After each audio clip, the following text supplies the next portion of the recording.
ঢাকা সহ দেশের ৮টি নদী বন্দরের ওপর দিয়ে দুপুরের মধ্যে ঝড় বয়ে যেতে পারে বলে জানিয়েছে আবহাওয়া অধিদপ্তর। বৃহস্পতিবার দুপুর ১টা পর্যন্ত দেশের অভ্যন্তরীণ নদী বন্দরগুলোর জন্য আবহাওয়ার পূর্বাভাসে এ তথ্য জানানো হয়েছে। এতে বলা হয়েছে ঢাকা, খুলনা, বরিশাল, পটুয়াখালী, নোয়াখালী, কুমিল্লা, চট্টগ্রাম এবং কক্সবাজার অঞ্চলের ওপর দিয়ে ঘন্টায় ৪৫ থেকে ৬০ কিলোমিটার বেগে অস্থায়ীভাবে দমকা ঝড়ো হাওয়া, বৃষ্টি ও বজ্রসহ বৃষ্টি হতে পারে।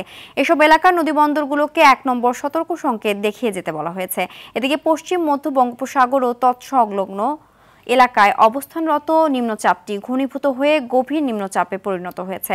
চট্টগ্রাম, কক্সবাজার, মোংলা ও পায়রা সমুদ্র বন্দরগুলোকে ৩ নম্বর স্থানীয় সতর্ক সংকেত দেখিয়ে যেতে বলা হয়েছে।